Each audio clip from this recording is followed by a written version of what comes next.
Sup folks, just a quick little update before this week's podcast episode begins that the audio quality will be a little bit less than optimal on my end of things because I accidentally left the mic on for shadow play. I had to update the GeForce experience and it turned all the settings that I had off on, so I did not realize that it recorded my voice, thus making me sound like I'm speaking into a radio the entire time. It's passable, and I've had to do this a couple of times when we first started the podcast, so I do hope you guys can deal with it for this episode. I do apologize, and it won't be a problem in the future. But for now, I hope you guys enjoyed this awesome discussion with Karak, and I'll catch you next week. Peace out. Salutations, everybody. It is Matty here today with week 101 of the H.A.M Radio Podcast. And this is Karak with ACG. Once again, no video on purpose because I'm ugly. Yeah, we're sorry, guys. We spent a good half hour, I think, trying to fix that son of a bitch. For those who were curious, OBS, for some reason, just was not cooperating with us. My webcam wasn't working, showing a black screen, so I'm thinking, I'll set up the webcam on Windows Movie Maker. Do that. It's saying it's open in another program, which it wasn't. So then I'm thinking, okay, we'll open it on OBS, and I'll just put it there. Me and Karak will use audio, but you guys get the video experience. Didn't work there. Instead, I got a red screen. Like, my entire program turned bright red. So, before my computer set fire, we decided to pull the plug and instead just go with audio. Gremlins. Yeah, I have no clue what happened there. Yeah, so by next week, we should be fine. But right now, things weren't working out. Lone isn't here this week. He's currently getting something with his apartment key card fixed. So, they're locking him out of all the places where the women are. They're like, exactly. Listen, we don't stalker. No, I'm just joking. So we sadly don't have him with us this week. As always, if you guys want to become a part of the podcast, do consider supporting the Patreon. And this week, we wanted to just reminisce on some of our favorite titles that maybe were a little underappreciated, talk about backlogs in general. But we've been playing a lot of old games lately. And so I thought that would be a good place to start with some hidden gems. You said you had a list of them that you had not really mentioned on any other program. So I'm curious to see where you're starting with this one. I'll start with, so this is one of the situations prior to the podcast, we were talking about, what ones we've mentioned during podcasts and ones we haven't. And when I sat down, I realized there were two in particular, but the first one is Sanitarium. Did you ever play that? Point and click game where you're in an insane asylum. And then basically it's sort of like, just degenerates from there. I've heard the name. It's on Good Old Games for like $10, and man, I'm telling you, that game is fantastic. It is just from start to finish, like such a thick environment, and it's got typical point and click style, gameplay. I mean, it's not super impressive when it comes to today's standards, but when it comes to when that came out, holy shit, yeah. And to me, that is one of those hidden gems where I mention it, and if somebody's played it, usually they're like, oh my God, I haven't thought of that game. That game is amazing. So, and it looks crazy too. You play as a character with like a head wrap, like your head wrapped in bandages the entire time in a doctor's, or in the gown. It's out there. It's different. Yeah. It sounds more like psychological horror in a way. It is. It's very like what exactly is going on, but it's not. We've talked about this before because I know you like what's the horror game? The Fear Something Within? The Evil Within. Yeah, which, by the way, I don't know if you heard, but there was a leak that number 2 is being made. Yeah, we talked about that last week. I'm excited for that. Yeah, so it doesn't have it's not that kind of game. It's more of a European-American style horror where it's just, mental stuff, but it's not, how each sort of nation has their own horror and their base from whatever is in their past. So, yeah, very good game. Reminds me of, what's the game? It was on the PS4 and the Vita. I think it was called, like, the Lone Survivor or something along those lines. It's something Survivor. I think that's what it was called. And it was a 2D side-scroller, very much psychological horror, designed to be creepy. I never found it creepy mainly because it was 2D. That just might be me. But the way you're describing it sounds like that. I'm sure someone in the comments will sound off with the game's proper name, but I can't remember it. But what you're talking about sounds very reminiscent of that. I have a good one, though. Here's one I've actually never mentioned before. Have you ever played Scribblenauts Unlimited? No. Oh, man. So what Scribblenauts is this game where they have a couple of spin-offs. I think they had like a Batman one as well. Basically the point is to someone gives you a problem. They're like, oh my God, we'll say hypothetically, oh my God, there's a fire. I need to put out this fire. What do I do? And then it gives you a text box. And the game has like hundreds of objects you can use with each of their own purpose. And so you sit there and you think, what could I use to put out this fire? So you type in hose, for example, and then all of a sudden a fire hose appears, and you use that to take out the fire. It's like, but there's a kitten in the tree. Then you type in ladder. I mean, it's a lot more complex than that. You get a lot more creative with it. That's a very bare bones example. But I love that type of idea so much because the game is as expansive as your mind. It does start off that basic, though. The first, 20 minutes. The tutorial. Yeah, it's to give you an idea of okay, you think it, you type it, it's in the game. But you can get really wild with it because I do remember there was one point that you could type in a superhero and he'd come in and save someone, for example. It's so wild, and I haven't played it in years. I'm looking right now. Last time I played it was summer of 2013. But oh, damn. yeah, it's been a while. But I finally look back on that as a series that has not really, as far as I know, has not gotten much attention. But I mean, it was so fun. It was so different. And just the premise behind it. It has an art style similar to those, which is another hidden gem. Do you remember Drawn to Life? Yeah. Yeah. That it had that similar art style, but Drawn to Life as a kid, that was the shit. Creating your own weapons and stuff. This Scribblenauts game, what's it on? What console? I have it on PC. Oh, gotcha. I think it's available for other systems as well. I'll have to check that out. Mm-hmm. It's very different, but like I said, it's reminiscent of Drawn to Life, where they're like, oh man, you need a weapon to defeat this specific enemy. Draw an X, and you could draw a fucking dick for all the game cares. It's just registering you're drawing something, but it's about as expansive as your imagination, and it's just the fun of getting creative with it that I do appreciate. I'll admit that it can get a bit redundant if you keep putting time into it, and you keep solving all these puzzles that you might want something a little more refreshing, but it's very different for the types of games that are out nowadays, where it's always that action adventure, that first person, that open world, role playing, yada, yada, yada.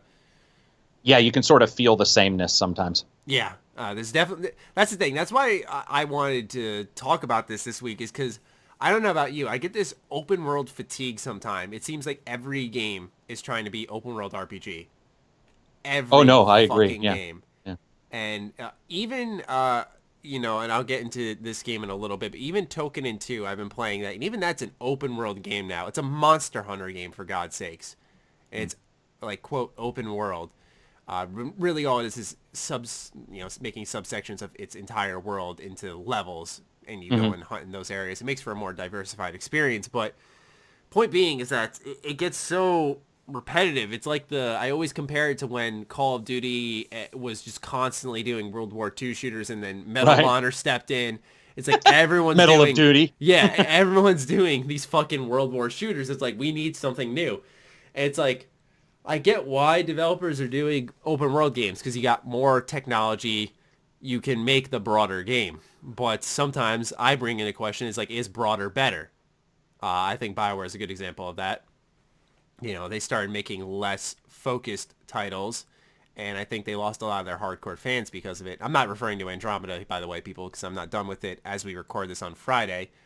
But, yeah, I don't know if you agree with that or not. Just I feel sometimes that the vision can be too broad, and it might just corrupt. And I wonder if they just do open world because it sells now, or if they do open world because they actually have a vision for it.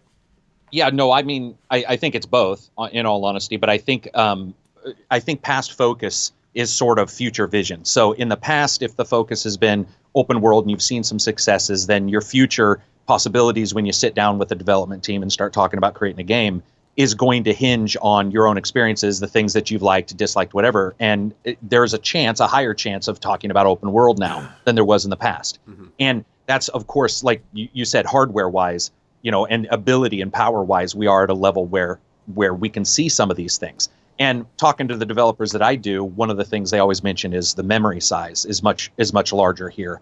And that memory allows for more expansive worlds, regardless of what you're doing in them, which I think you and I understand are two different things. A game world can be massive, and it can be fairly redundant. So, yeah, matter of fact, it's strange that you mention this, because this is sort of a different discussion than I envisioned because of how we're talking about games. But I'm actually getting the Fat Shark guys, as well as the person who's making Ashen for the Xbox One exclusive, the Zelda style game. We're going to do a big video, and it's all going to be about the sense of discovery in open world games versus just running around. And so, yeah, I mean, I agree with you completely. And a lot of developers do.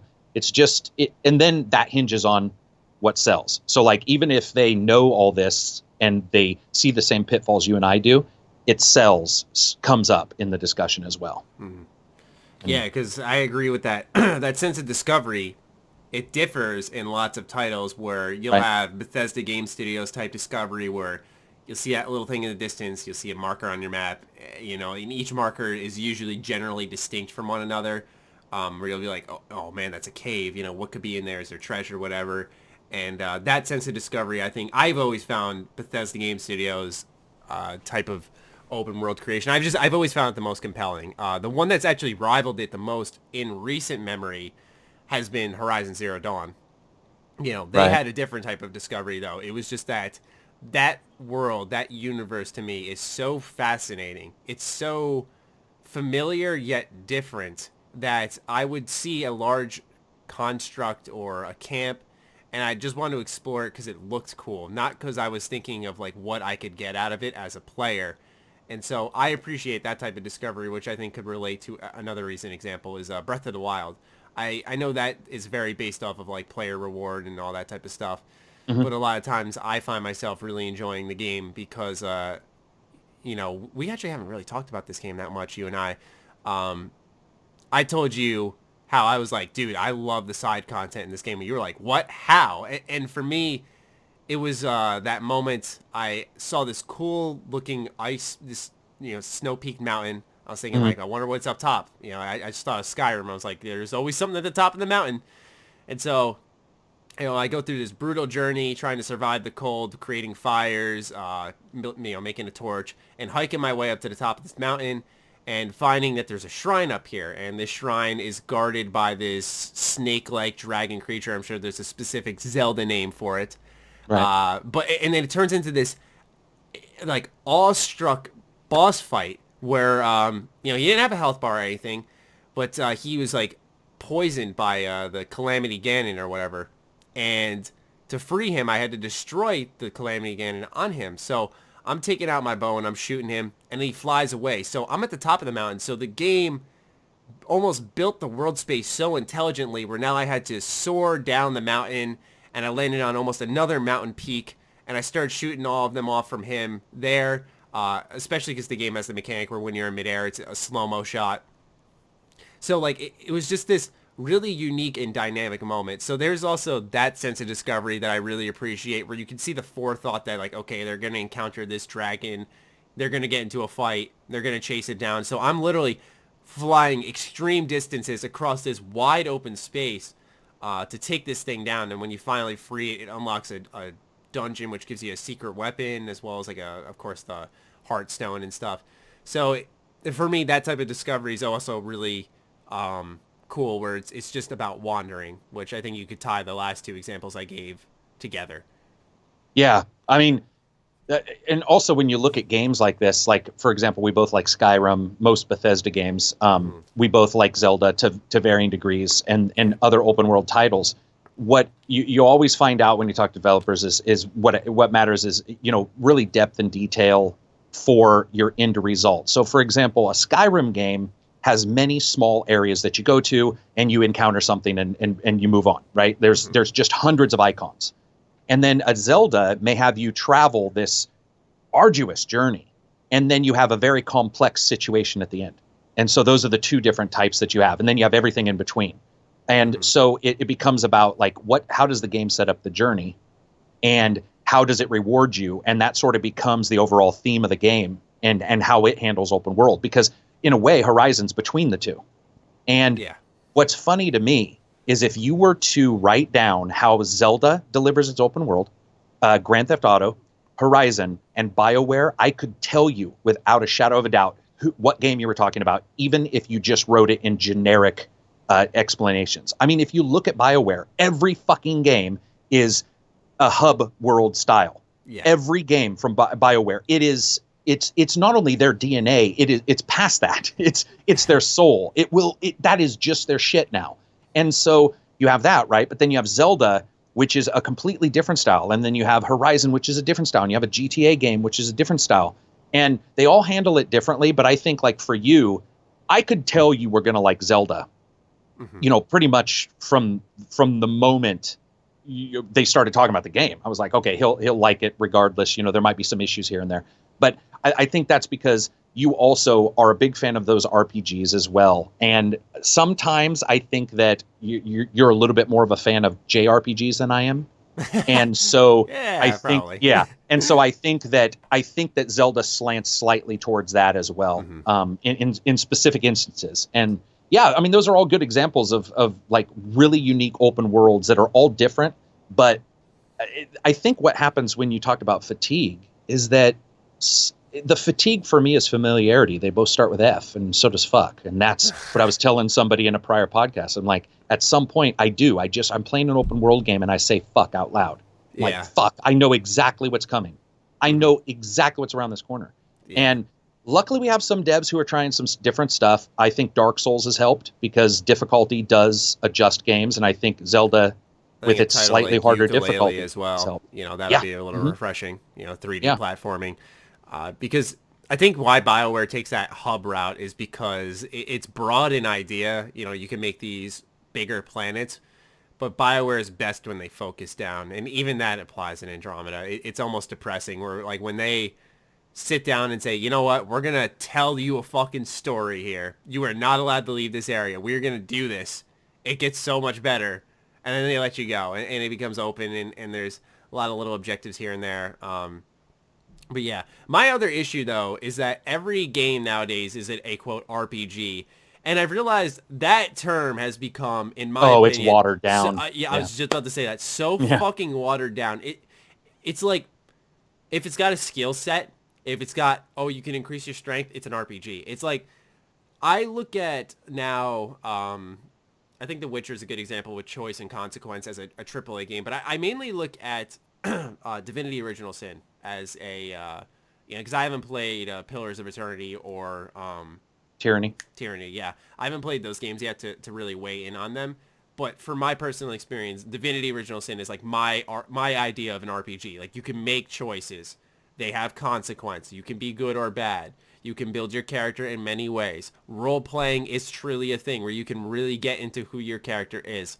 That's what I value. And I look around, like, it kind of bothers me in the sense where I look at, I haven't played it yet, but on the outside looking in, you can correct me if I'm wrong, like Nier Automata, I'm sorry. I look at that, and it's like, that's an action game in an open world. Where's the role-playing there? Yeah. I mean, I agree. It's any stat. Term. It's any stat. As long as a stat shows up, they can say it's role-playing, but they don't understand that it's ROLL and not ROLE.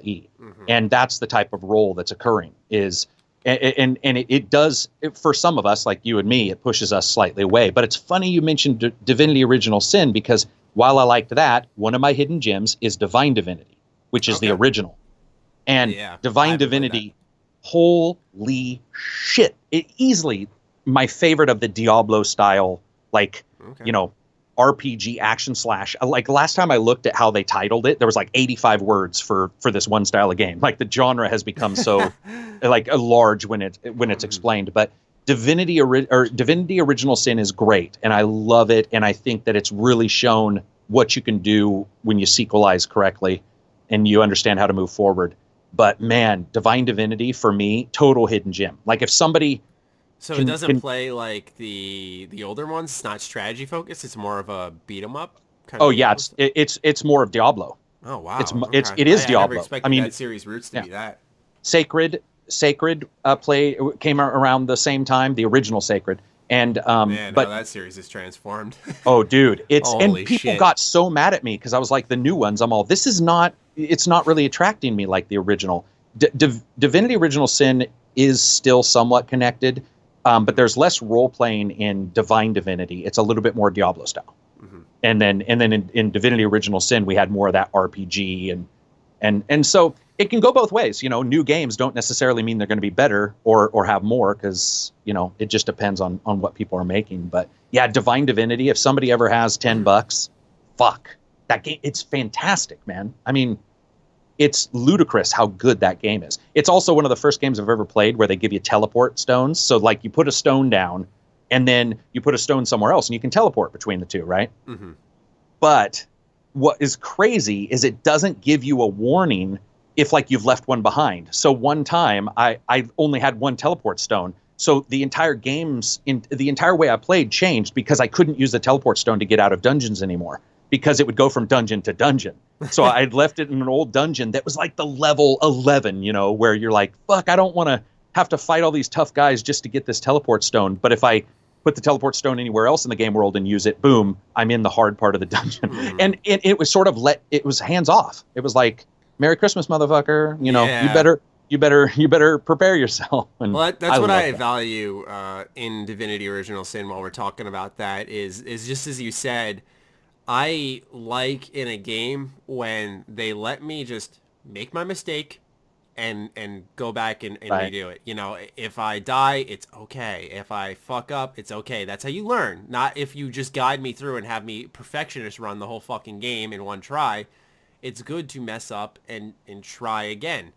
And that's what I really value about that game, is there are, I wouldn't say fail states as much as points where you're going to walk into a death, but you try anyway. Like, you'll encounter, there's one part in the game you'll encounter like a trio of Black Knights, and holy shit, they are so powerful. They are. Yeah. But you can kill them, which I managed to, but it will likely decimate your entire party, and you will need to go back and get resurrect scrolls. But it's that risk and reward. You get really good loot from them. I think you get like obsidian bars that you can use to make new weapons. It's a trade-off, and I like that. In Divinity Original Sin 2, I have a video coming out on it, which will be on Monday, because I got to play that at PAX East. Oh, cool. And yeah, dude, I'm so excited for that. Yeah. And there's a part right in the beginning where you encounter a Templar and I think some other woman. I think she was a wizard. And, they're looking for the source hunters or the source something. I couldn't pay attention to the plot and what was happening because it was so loud and I didn't have headphones and I was talking to Dev. But, point being is that these people were looking for this crashed ship that you came off of, and you can lie to them and send them out on a pointless journey. You could fight them and try to kill them there. They'll kill you. You were level 1, they're level 3. But you can still try. And that's the thing, is that I like that the game knows, like, okay, you're going to try, you're going to die here. But you can still do it, because that makes sense, that you can at least try to kill them and fail. Because in context, it's not like, for example, Mass Effect, where you really can't tell someone all that often to fuck themselves. And I've been saying that for a while lately. It's like, I just want a game where I can just as easily say, we're here to help, as I can say, go fuck yourself. I don't care what happens to you. You know what I'm saying? Yeah. And I thought Andromeda had the perfect setup for that. I could show up to this damn galaxy and be the biggest dick, but they don't really let you do that. It's like you encounter the Krogans, and you're like, oh yeah, we're here to help. We want to reunite. Or, they would be really awesome. You could say, oh, to be honest, you guys are pieces of shit anyway. I don't really care. But the game doesn't let you. I think that's also a distinct look at the lack of Renegade Paragon, and I know that saying. I know that it shoehorns you, but I'd rather it worked good better. And bad than a four-tone good guy system. Well, and you were talking about, there's not a lot of fail states in games, which is something I discuss a lot of times in reviews, where like something just for example, Forza Horizon 3, where if you play it on the easier difficulties, the enemy, they'll lose on purpose. The racers will lose on purpose. And I don't like that. Like, so I want fail states if possible. But when talking to developers, one of the things that they mention is the fact that while raising the difficulty, Dark Souls style, right? Mm-hmm. That works, because what happens is you have two types of complaints and issues. One, you have the complaint of the person saying it's too hard, and you have a person who will read that and go, get better. Yeah. That removes the developer from that discussion. It removes the developer from worrying. The other is a person says, this is unfair. The developer looks and says, oh, you're right, and fixes it. The issue you're talking about, and the issue that I want, that we both want, is fail states not just in the difficulty of ABBA, but the difficulty of choice, narrative, the form and function of discussion, diplomacy, whatever it may be in whatever game. And the fact is that when you talk to developers, there is a nervousness on their part that people will just rebel against that. They will just be like, I don't like that I can talk myself into a corner because I can't, it's not as 1-2. I can say, oh, I hit A at the wrong time, but it's very difficult to look back at a discussion and go, where did this go wrong? And if you deal in business and you talk to people for when somebody dispute resolution, one of the things people absolutely hate to do is discuss where something went wrong. Humans don't like doing that. And so I think a lot of developers are like, fuck it. We don't want to get into this. We're just going to make it hard, controller wise versus hard, really choice and discussion wise. And I think that there's a ton of space where somebody could step forward. BioWare was who I hoped, but somebody could step forward and be like, you know what? We're just unleashing the shit on this. We're just, you can talk yourself into a corner. We're going to allow that. It's just more human, though. That's the thing. It is. People do it all the time. Exactly. I was going to say, it just makes complete sense when a game lets that happen. It's I almost crazy. think there's a sense of the disbelief is broken at that point where you're immersed, and then it's like, I want to say to this guy, I'm not trying to spoil too much of Mass Effect, but you meet the outpost leader for the Krogan, and I won't say who or what it's called, but she's very brash and rude. Yeah. And you literally only can appease to her and be fucking nice. And it's like, I wanted to tell her, go suck a fucking dick, get out of my face. How about that? And you couldn't. You know what's... Oh, go ahead. No, that's all. I was ranting a little bit because I know some people are like, well, I like to play as a good guy. I get that. It's just having the option.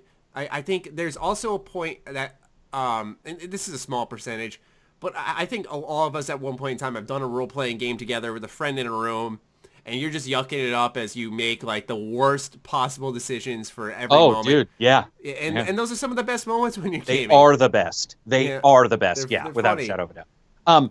It's funny you mention that because I do want to tell people, there are some games that do this well. Funny enough, Obsidian, Alpha Protocol. Alpha Protocol is one of those games where every choice hurts, and I have rarely seen a game that ballsy. There are some specific stuff, without ruining it for people, that will blow your mind when you're making choices in that game. I still remember making a choice and just sitting back and going, holy fuck, really? Did that just happen? Because I'll just say this, the game doesn't have a problem with killing people. And it doesn't matter where they are in the story. It's sort of like a, Quentin Tarantino style thing, where you're just like, we're not 100% sure who is safe. And that Obsidian, I think, is a company that still pushes for that. Tyranny allows you to somewhat be the bad guy, but it's more of a Empire in Star Wars bad guy, where there's some. It's not chaotic evil, it's lawful evil, which in some ways to some people is okay. So it's not as free as you and I are talking about, but it is possible. It is possible, and I can't wait to see it. I would love to see an Obsidian or somebody like that turn around and say, you don't have to make somebody homicidal, right, to be evil. You do not have to do that. Players are already homicidal. Let's remove that from the equation. We already go into an area and we fucking do negotiations by sword point. So that's already taken care of. Let the discussion sort of flower out from that action. And a lot of people just don't want to do it. Yeah, it always baffles me. I have another one. Go for it. Saints Row. Dude. Row? You think Saints Row? Are you talking about the first one? Yes, the first one. Okay. So, dude, which a lot of people got in around 2 or 3. Around 2 or 3. I think that's because it was also a 360 exclusive for the first one, if I remember right.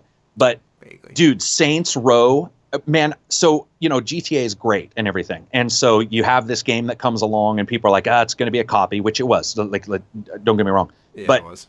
But holy shit, was the first one hilariously. I mean, it was so over the top and so different because at that point, GTA had lost a little bit of its fun factor. It had gone a little serious. And Saints Row was like, they hadn't gone too far. They didn't have dildo bats yet, right? So you weren't to dildo bats and you also weren't laughing it up in GTA. And so to me, Saints Row 1 is a hidden gem because a lot of people I talk to, just like you, they got in 2, 3, 4. I started it too. Oh my God, the first Saints Row, I still remember seeing my character's face and having it and going, oh, I don't have to play Nico because I can make my own guy. And seeing this, I had a 400-pound tubby, Mexican wrestler looking dude with Lucha Libre paint. And it was so fucking fun. I love every freckle bitches, the food place, just that kind of shit cracked me up. So to me, that's a hidden gem, even though I get that the series later has been, fairly popular.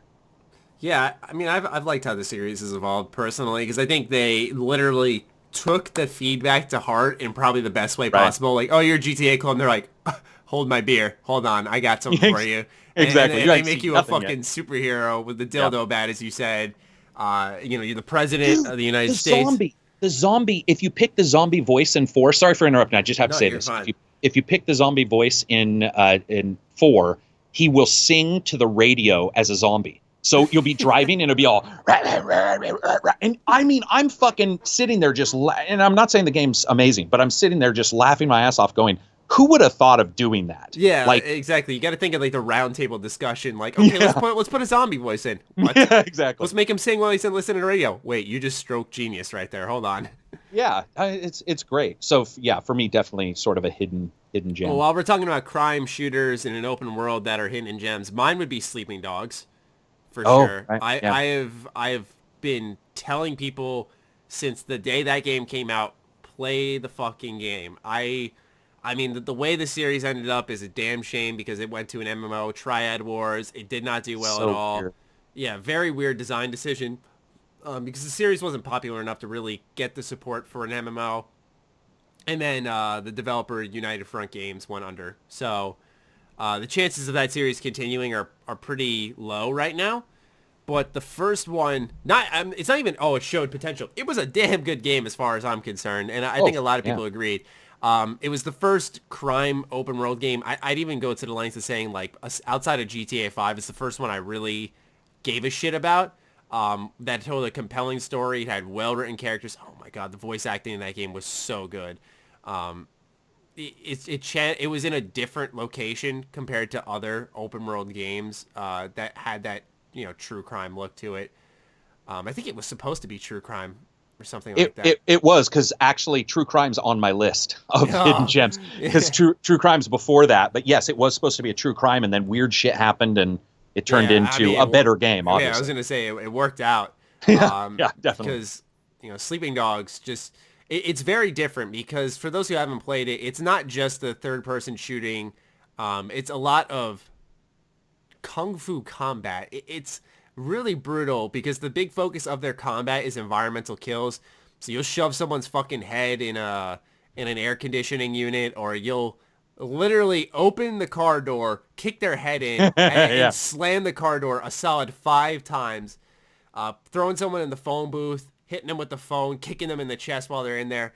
The sound design for that game's combat is exquisite. It's one of the most satisfying combat systems because of its sound. The animation work is great, but just what you hear, that feedback is so empowering. And yeah, that game is fucking awesome. Yeah, I cannot recommend it enough. It does have a little bit of typical open world activities where you'll go to a crime area, you'll fight a bunch of enemies, and that's kind of the point of it. But it was just, especially at its time, and I replayed it I want to say early last year. It still holds up well, not as well, but at the time it came out, it was very different. You could go to karate school, I think it was, and learn new moves. It was right across the street from your apartment. It was, like I said, it was very different for its time. And it nailed something. You just spoke about something that I have bitched about from the Mass Effect series, which tried to fix it in Andromeda, but I still think Sleeping Dogs did it better, which is your home pad. So in the original Mass Effect games, when you're on your spaceships, your room has almost nothing you can do, right? Mm-hmm. You've got some ship models. And I had always been like, why can't I play music through an MP3 player from my 360? Why can't I stargaze? Why can't, and so the new one, Andromeda, tried to do some of that. It's bigger, it's more spacious, but you really can't do much. But in Sleeping Dogs, you have your apartment and your shit's hanging up and you go home and there's just a little bit more of a grounded feeling. Yeah, changing your outfit, using the TV for the police investigations. It just feels more. It even though it does have the issues you talked about with open world-itis in some ways, it still feels more grounded because it does have a home base that makes a little sense and feels a little real. I mean, part of what lends its strength to me was that I played it when there wasn't that open world-itis, when it wasn't like every game release was, so this is when it was on the PS3 and 360. Open worlds weren't as common, and because of that, it was a lot more enjoyable because, at that point it was like, let's go, an open world game, not like, oh, another open world game. Okay. I mean, I look at my review playlist, man, and almost every game I have played has been open world or open hub, which I'm not complaining. I like open hub now. I'm not saying I don't like open world, but it's just like we've talked about earlier, the fatigue set in where I'd rather a hub space with like the Dishonored level of focus. Yep. Yeah. Rather than another open world game with your collectibles, side quests. It's God, enough. Another title, you reminded me of it, so I'm going to tell the truth. I did not have this written down, but blew me away when it was played, and I know people are not going to like this game, but Punisher for the PS2 and the Xbox. And never played it. You were talking about, putting people's heads in doors and shit. But I mean, dude, this game, the shooting was okay, but it was the first game I've ever seen where you could like hang somebody over the top of a shark cage and watch a shark tear their head off. You could put them in molten chrome. You could take them to a mammoth in a museum and slowly shove their face onto a mammoth tusk. Oh my. And and that was the big deal. It was so bad that in some places it was censored, but to me, it actually was backed up a little bit by some pretty okay gun shooting and, overall combat, but it was just enjoyable in that over the top, Sleeping Dogs way, where it's like each attack takes a little longer than maybe you sort of think it should because it's drawn out to like really make you go, that guy's head's inside of that air conditioner. Yeah, I'm looking at gameplay right now. The way the text pops up is almost like comic book-esque. Mm-hmm. Yeah, I love that. I was really a fan of Punisher, and I know it's not considered by any means a classic, but to me, it's sort of one of those slamming his head into like a display case. Dude, it's crazy. I think in Europe they didn't show the damage, if I remember right, in censoring, and in America they did, or one of the two. There was definitely enough that people were like, okay, we gotta censor this, and I can't remember exactly what it was, but oh my, he's like a rack of knives hanging from the ceiling right now, and this guy's like on the table on his back. He's like interrogating him. Is that part of the game? You interrogate? Yep, you interrogate. Dude, trust me, that's the thing. So every person you get, that's what it is interrogation to find more data. So you have to find data about what's going on in the level from the people you kill. And so like you'll grab the guy over the shark, you'll be in like an aquarium, whatever. You've got a guy and you've got his head over the shark cage and you keep lowering him a little bit and then bringing him out and lowering him a little bit and bringing him out. And I mean, one of my friends actually was like, Karak, you need to stop because this is actually disturbing me a little bit because I just got glee from that shit. I was just like, this is the great. And I mean, Cadiz was there too. And he was like, guys, my God, just kill him. Because I was like, nah, just like barely leaning him over. And then the shark came and tore his head off. So Oh, wait. I think I just got to that part. Hold on. He's dangling him over the water. Oh, there's the shark. Yep. He just ate him. Oh, dude, I'm telling you, it's insane. He says chum served. That's amazing. Yeah. It is well worth like the $7 fucking that game is going to cost you. That is great. Ladies and gentlemen, if you're not right now, you should be checking out some gameplay of this if you own a PS2. And Xbox original, great. I believe. Yeah. That's fucking great. I mean, I love the comic book style of things. That's very different. Kind of reminds me of Max Payne in a way. It does. Yeah, it's got that feeling. Huh. Wow. Good share. It's definitely a good one. For me, what else do I have on my list here? Here's one. Have you ever played the Jedi Knight Jedi Academy game? Oh, yeah. Mm-hmm. Yeah, that is one that, because, the focus, especially with us, KOTOR, as well as for a lot of other gamers, Battlefront and Republic Commando. But here's the thing, is that Jedi Knight, I don't know if it was Jedi Knight 2 or not, but one of them, if not both, I can't remember, has a really awesome multiplayer. And there's that is Jedi Knight. It's the second one, yeah, for sure. Yeah, I was gonna say. I figured.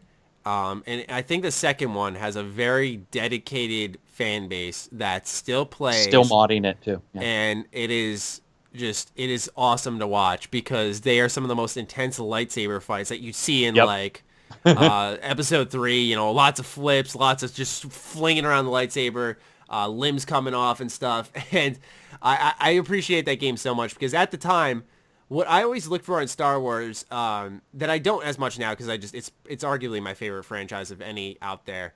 But what I looked for as a kid was I liked Star Wars, but I liked a more mature take on Star Wars, and that's where I found Knights of the Old Republic. That's why it became my favorite game of all time, amongst many other reasons. But Jedi Knight Academy, was one that stuck out because of the fact that, you know, limbs would come off during combat. That's the first thing that happened. I was like, oh man, like this is another level of Star Wars game. And, you know, there was the choice at the end of a good or bad Jedi, light or dark side.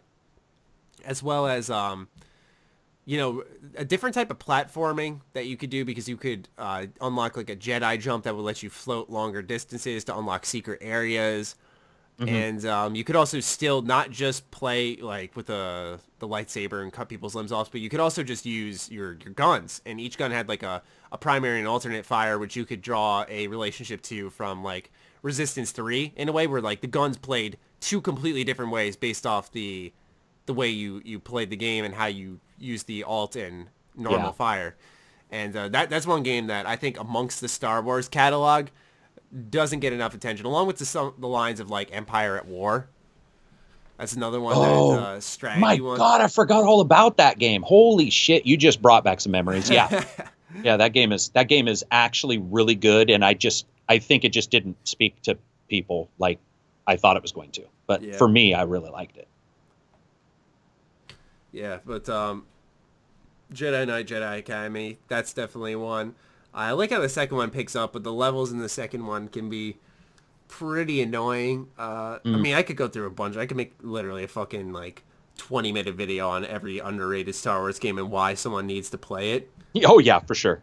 I think with Star Wars games too, you know, there's been a couple shitty ones, obviously, right? Like, but I think that depending on the developer, you know, they've done well with the IP over time, and you have. What's really cool about Star Wars, unlike Star Trek, which has very few good games, with Star Wars, what's crazy to me is it doesn't matter the genre. There's some really good games in almost every genre they've attempted, which I think is really actually pretty cool. It's like you've got your third person, you know, fighting game. You've got a shooter. You've got Rogue Squadron, right? It's called Rogue Squadron, I think. The four Rogue Troopers, Commando, Rogue.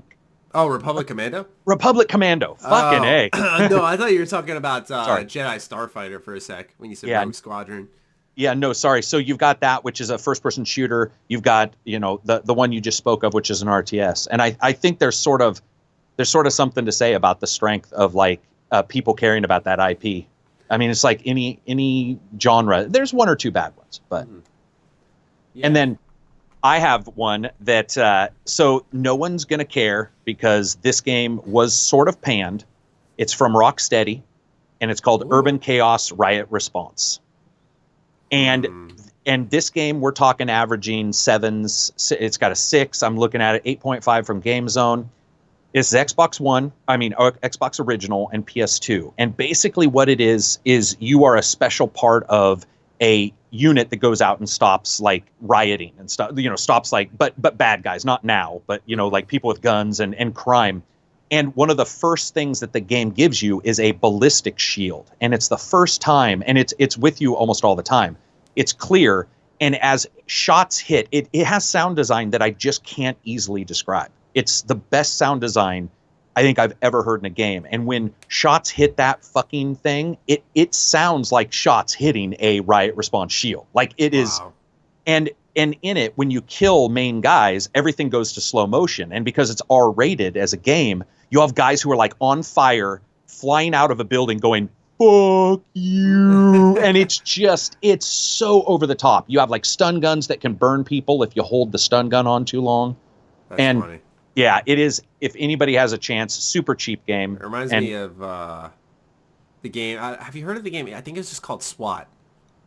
Oh yeah, yeah, the Yeah. original SWAT 1 through 4, I think. Yeah. Yeah, I haven't played it. I was reading on Twitter, Danny O'Dwyer, he was tweeting about it and how like he's like these games are so good, but I don't think they'd be allowed nowadays because of how just scary real they are. I think like you play SWAT troopers who are dismantling like terror attacks across the Yeah. globe, and it's very much like a almost insurgency, like that type of hardcore shooter in a way.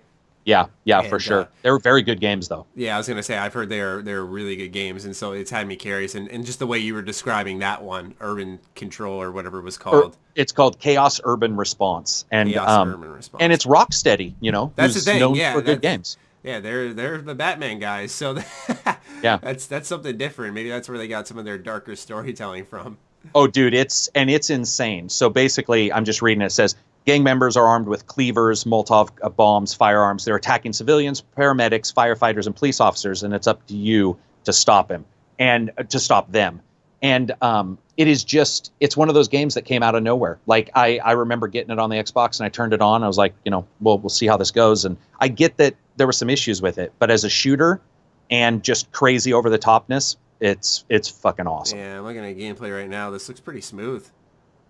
Like, I expected something a little clunkier. Was this is late? Was this late released in this That's gen? late. Yeah, that was middle to late Xbox original. Yeah, I was gonna say just because it looks awfully smooth for the And way it's it plays. Rocksteady using Havok. It's the Havok engine. Yeah. So they probably pretty much knew what they were doing. But I'm telling you, like the goofy side uses of the guns and the way the game played out. It's funny because I'll mention it in a comment on YouTube and I'll get like 100 people responding, just be like, "Oh my fucking God, I remember that game." It's just one of those ones where you forget about it unless somebody mentions it. Oh wow, that's actually really cool. He shocked someone with the stun gun, and they dropped their Molotov and it set them on fire. That's just it's something that's like dynamic. He just threw a cleaver. That type of dynamic stuff was ahead of its time. We expect that in games nowadays, but back then, that was a rare breed. Almost. Yeah, it was sort of ahead of its time, and in just some of the ways it did things. Yeah, man, this looks great. You're making some awesome suggestions. These are games I actually want to try. Punisher and this. Yeah. I mean, I would if I were you. Like they're games that like for streaming as a joke on the Patreon or whatever. Like Urban Response would be hilarious. Well, Punisher would be hilarious. Like have people vote on what to do to people. It's just there is some crazy stuff that happens in those games. Yeah, it sounds pretty wild. For me, my next suggestion on the other side of the spectrum of things, I've talked about it on the podcast a lot where it might be familiar to some of our listeners, but I think on the overall spectrum of gaming, it's a series that doesn't get enough attention. And I've told you about this. We plan on doing a video series about it. I think you know where I'm going with it. Danganronpa. This is a franchise, man, that has become easily one of my favorites in the past 5 years, for sure. It's definitely in like my top 5. It's just very different, and it's very well thought out. It's mature. It's just some of the strongest writing you could experience in a game. What it is you have 1 and 2, then you have a spin-off, and then there's also the anime, which adds to the story and connects it to the upcoming 3rd one coming out this year. So there's a lot of catching up for people who want to get involved to do. But, I mean, I've seen viewers of mine tweet at me, for example, who have clearly said, I don't like Japanese games, and have been like, this is something else. Because it's a different style of game where it's more of a graphic novel, if anything, where it's a lot of reading, a lot of voice acting. But, like I said, because the strong writing really lends itself to the game where the hours fly by, and it's about solving mysteries. So what happens is I'll just give a basic plot of the first one. Is you're a group of the super ultimate fill in the blank student. So you could be the super ultimate lucky student, super ultimate swimmer, super ultimate whatever. And obviously each of these people are special, and they go to this school to hone their ability to further, when they get out of that school, the economy, the world in general, keep things rolling. And you get inside the school. I don't want to spoil anything, but essentially what happens is the school is on lockdown. It's just you and 13 other students, and the only way to get out is to kill each other. So now there's this seed of distrust planted, and they're like, well, let's just not kill each other. And Yeah, like I said, I'm telling a very vague idea of it because when you're playing it all makes sense.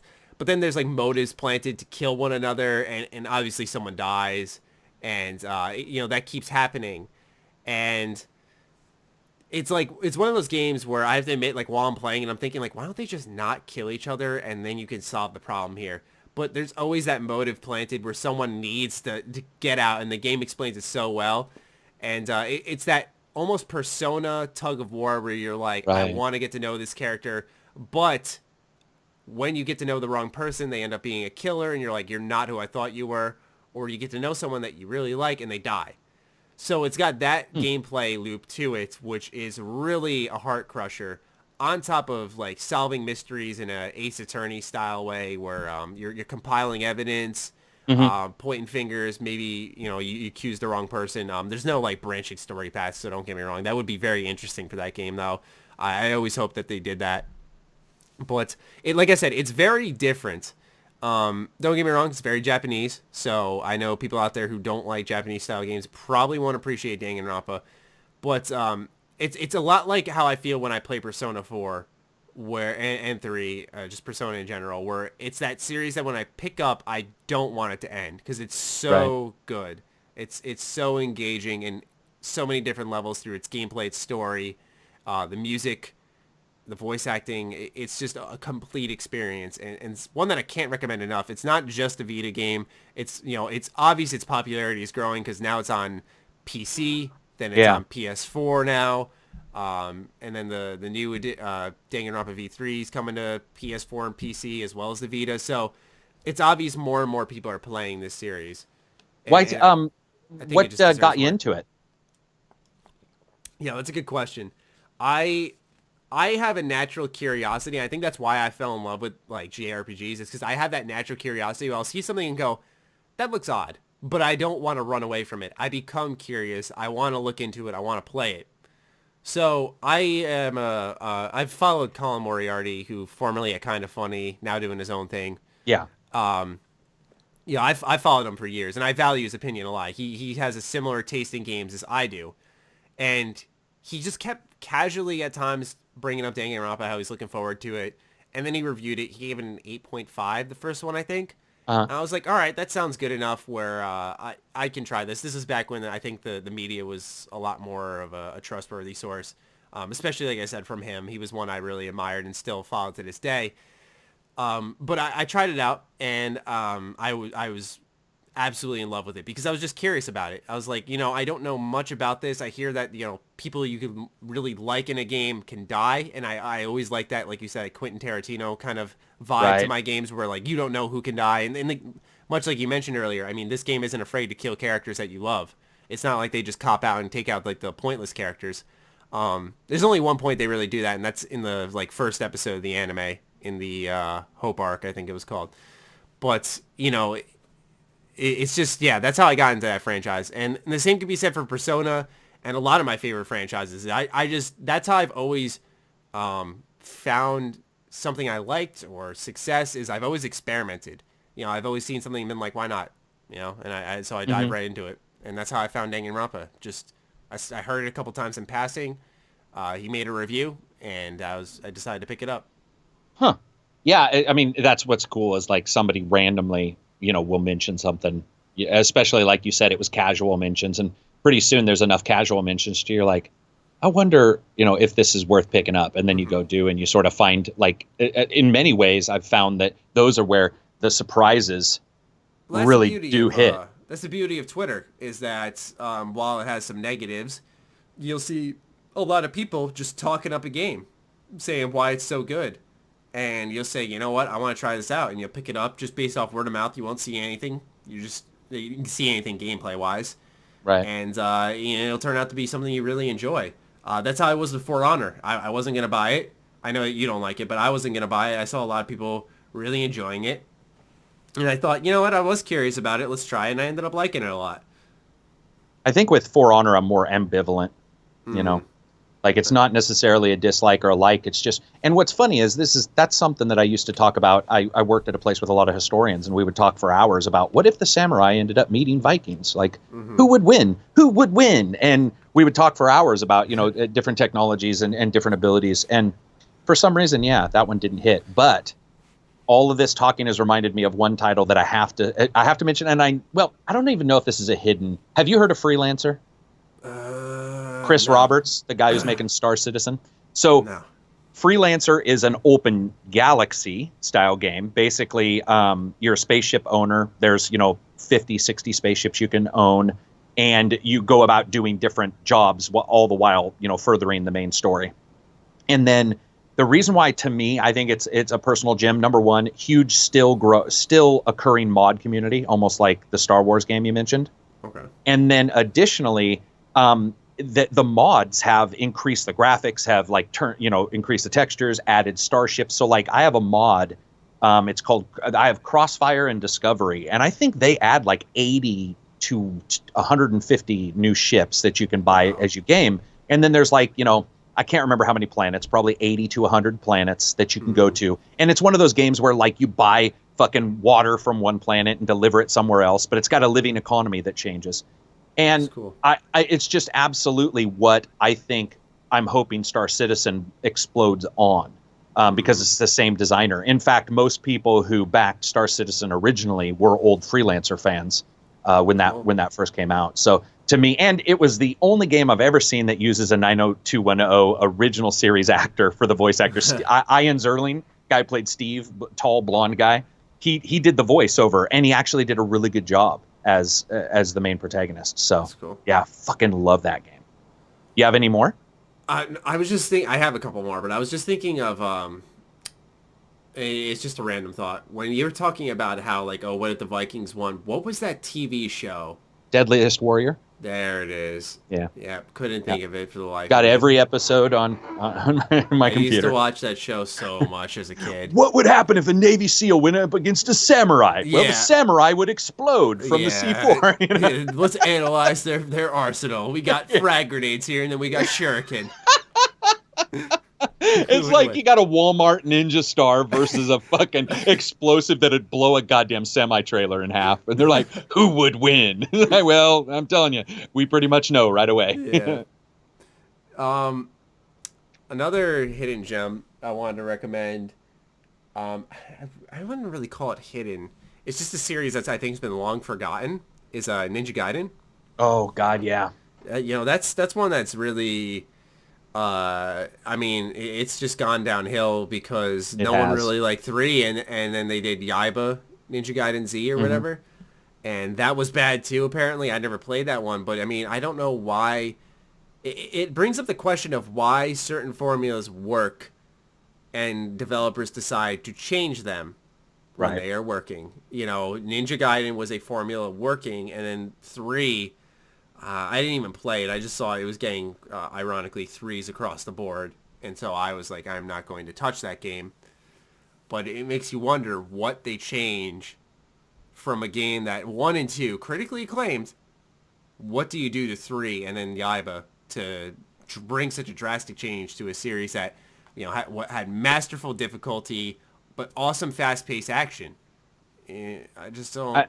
I mean, maybe it was the technology stuff, like when talking to developers, a lot of times they'll say stuff like, when you get more powerful technology, it can also be difficult because you have, feature creep and different, different things are brought up and times and resources are wasted, or people go from 2D to 3D, right? Or from 2D to pseudo 3D, which is, 2.5D, whatever you want to call it. And so I don't know. For that game, it surprises me because aren't they? They're the Neo developers. Yeah. So how is it that you can't do? Back. Yeah, exactly. So how is it that you can't do your own fucking series, but you turn around and get a series like that, and you do it, and you make an excellent game? Yeah, I mean, I'm looking at Metacritic now. I don't really trust Metacritic only for the sense that right now the first 2 reviews I see under user are 10 out of 10s. Yeah.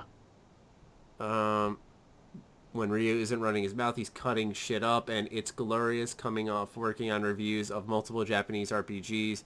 Ninja Gaiden 3 is a well-deserved bloody vacation. But, I mean, poor camera, tacked on QTEs, the laughable story. It takes itself far too seriously.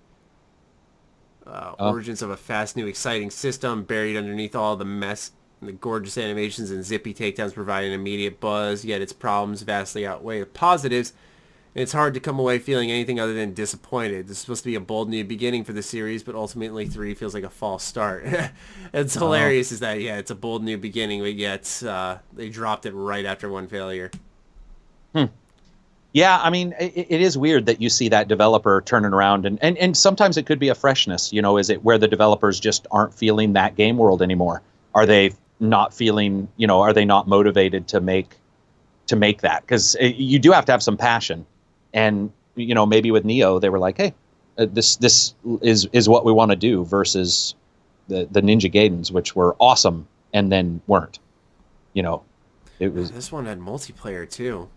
I think in a co-op. Which one was it? Black? 3? 3. Because Ninja Gaiden Black so was... Good. And that was... It's just one of the... It was original. Yeah, that just... I don't know what it was about it. I think that was like just the Dark Souls as a kid, where it was one of the most memorable game intros I've ever had. I don't know why. Just that beginning part where you're playing as Ryu, you're a ninja, and scaling your way to the top and getting to the guy with the nunchucks, and just a tough boss fight, and just like each boss, like I said, it was just like fucking Dark Souls when I was a kid. It was that grilling level, more so because as a kid, I wasn't as good as video games at the time, where I was dying a lot more. My reflexes weren't exactly on point. But yeah, I value that type of game so much more now. But sometimes that's why Neo was so refreshing, is because like Dark Souls 3 felt very samey to me as a series fan. Mm-hmm. But like and we've talked about this before, if you're a newcomer to Dark Souls 3 is awesome. But I feel like if you played a lot of Souls before, and you're looking for something a little more refreshing, that's not where to go. Right. No, that makes sense. I mean, that's of course one of the difficulties with reviewing is like, where do you skew? That's where you skew with the new person or the person who is returning to the series. I mean, if the number is two or more, then you sort of have to look at the people who went there for the original, because they obviously, bought it like the original enough to purchase or to get the money for the second one. But it is weird sometimes trying to figure out like who do you sort of care about, the new person or the person who, just wants the same or wants the same plus more. I mean, that's another thing. I can't remember much about the Ninja games and if they added more and more. I mean, I'd be interested in going back and looking to see if it was indeed like world creep, where you just have worlds getting bigger and bigger, and then that instead of truncated level design like Skyrim, for example, where there's something every 5 feet, you get something a little bit more like Zelda, but maybe the payoff wasn't as good. And so people just felt like it was all journey, like arduous, just journey. And that's it. And that can burn people out. Sounds like Andromeda in a way. Yeah. Yeah. Just a lot. Like, as I travel, it's like, new objective. It's like, fuck, relax. Good amount of quality good amount of content. But jeez, man, like, each time you touch down on a planet, it's like 6 new quests. It's fucking overwhelming. I have one last go for it. Hidden gem, and then we can talk about backlogs a little bit. Yeah, go for it. For me, Dust Elysian Tale. Wait, what? What's it called? Dust and Elysian Tale. Oh, okay. Thank you. We were just talking about this a couple days ago, and I could not remember the name. I love this game, dude. It is, for those who don't know, it was revealed a couple of years back on the Xbox Live Arcade. Yeah. And that was back when that was like Microsoft's fucking summer slammer, man. They do like Dust. They did State of Decay through that, which we also love. Was it Castle Crashers? Yeah, Castle Crashers was one too. I actually never played Castle Crashers. But yeah, apparently it's amazing. But for me, Dust Elysian Tale, that was at a point in time where right now in the industry, I think there's a lot more pro indie than there was back then. Yeah, right. Where now, or back then, you saw a game like Dust, and it was really unique to see something with a real standout art style, a little more cartoony, flashy animations. a combat system that literally never lets you touch the ground because you're constantly juggling someone or doing something crazy. Tons of enemies on screen. I mean, it is such a fun game to play, but it also, interestingly enough, it has a pretty emotional storyline that I think will surprise people who might be there just for the fun of the gameplay, like I was. Mm-hmm. You know, I just watched the gameplay video. I was like, you know, this looks like a lot of fun. I like what I see. It just seems like eye candy with some decent combos. I'll get into that. And you start playing it, and the story ramps up more as he plays this amnesic rabbit almost, and you know, recovering his memories, and it becomes a darker and darker game as time goes on. And I really appreciated that. Like I said, it was something different. I've played it through a couple of times, and yeah, just it's a good game. And is there a sequel to that? No, standalone, one time.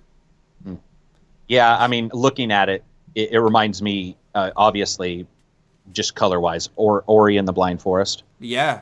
And I love I just eat that shit up. I don't know how to describe it. Like, I'm sure there's some color theory, person who can describe exactly why those colors work for specific people. But Odin Sphere, Dust, and Ori, there's something, when you see them, you're just like, oh shit, like that looks awesome. Yeah. There's something graphically about them that just looks so amazing. Yeah, it's I think this is a good blend between the Western and Japanese art styles in a way that stands out, and it's always been something that's caught my eye personally. Very cool. But anyway, on to backlogs. Oy. Just, backlogs in general we'll talk about, but also what games are there. I've had this question. I wanted to get your thoughts on it. I'm curious what the viewers are going to say as well. Does a backlog technically ever end? You think of it this way: is it just you consciously allowing like what games are going to be on your backlog and not be there? Because technically, you're constantly adding games there. But does a backlog really end? Because there's always something else that you could get around to playing. There's always. So it's like, does it really ever end? And that's the thought that keeps stopping me in my tracks, where I'm like, do I just want to keep playing like every new game that comes out to make sure I'm on top of it, or do I just let some of these go? Yeah, I mean, and the fact is like, as a reviewer, my shit's completely changed. So prior to that, I would buy some games and never turn them on. And I can say that there's a couple great things about being a reviewer. And one of them is that what I buy, I play. And so my backlog is actually strangely not grown much, except for a couple GIFs, has not grown much in, the 2 years I've run a YouTube channel. So to me, though, I think that no, they don't disappear. And I think that, unfortunately, humans like to gather baseball cards. We like to gather, fucking specific things. There's different people who like to collect things. And I think that there is a very real tit for tat that goes on with some people, where they're like, I'm going to buy it, and they know they have it, right? They're like, they can see it. They're like, it's in my Steam library. I know I have it, but they're never going to play it. Yeah. And it's sort of weird. I wish Steam would allow you to sell back your games, because I think a lot of people would. There's a refreshing feeling when you move too. You've done this, if you even just move a room in your own house, there's this feeling of like, I am no longer shackled down by that stuff that was there prior. It's like all new. And I would love to be able to just be like, boom, I'm selling back, the 2,000 games I have in the Steam library. Yeah, I'm with you on that, because for me, it's like, you just mentioned Odin Sphere. I've had that since last year, I think. Oh, gotcha. Man, you're missing out, too. In June, I've had that. I have Tales of Zestiria, because I want to play that before playing Tales of Berseria. I'm looking at my PS4 stack right now. I want to play Pillars of Eternity. That's on my PC. Gotta be Mass Effect. I just bought Token 2 kind of compulsively, which I have very rarely do compulsive purchases, but that's one I could tackle into my hidden gems. I really like Token. It's like a Monster Hunter crosses Dynasty Warriors style game. And it's kind of junk. It's a junk food game, I call it. It's not like I'm there for the story or the gameplay. It's just a good time with multiplayer, and I like it a lot. But yeah, like I was saying, there's that. I want to beat Persona 3 again before 5 comes out. Once 5 comes out, pretty much every game's off limits. But during the time I'm playing 5, Yooka-Laylee comes out. I wanted to play Bulletstorm. That's on my backlog. That comes out. It's like, for me, and part of it's I love, and I'm not saying you don't, but I love games so much, I want to play them all. But it's like, I need to have a fucking life too. I need to go out. I want to see my friends. I want to see my family.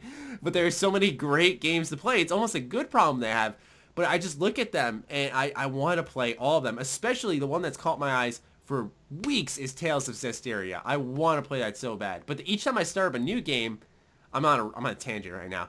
But each time I start up a new game, I like, a part of me is like, I should really have started Odin Sphere, because that is one that's been there and neglected for so fucking long. And I'd feel like such a dick if I traded that in. Not only was it a birthday gift, but also I'm trading in a game that's really good that I never played. Are you kidding? So it's like, I'm keeping it there. Here's another one, Xenoblade Chronicles. I got that for Christmas like 3 fucking years ago. Yeah, no shit. Unfucking touched. That was like Wii, right? Yeah, Wii U. Yeah. Holy shit. It kills me on the inside. Kills me. Yeah. I mean, the thing about backlogs is like, what I used to do is I used to have like, once every 3 weeks, have a Friday where I would just turn on random games and just see if I liked the first 5 or 10 minutes. This is before I was reviewing. That was pretty fun.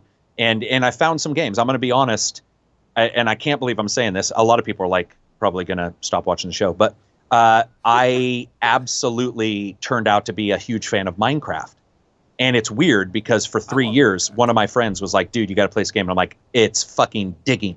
Like, digging. You're fucking digging. Like, that's the stupidest idea in the world. And then one of these Fridays, I experienced 2 of my favorite games of all time. And one of them is Minecraft, where I did not expect to like it. I'm like, I'll just turn it. I know it's trendy to shit on Minecraft, but let's be honest, before it became a big YouTube thing, before it became a big Let's Player thing, and before it became a big kids thing, a lot of people were into Minecraft, and it was just fun. It was good, creative fun. It was build your own world, friends jump in, have your own server, modding. I appreciate Minecraft and what it's done. I use the Vive. Good time.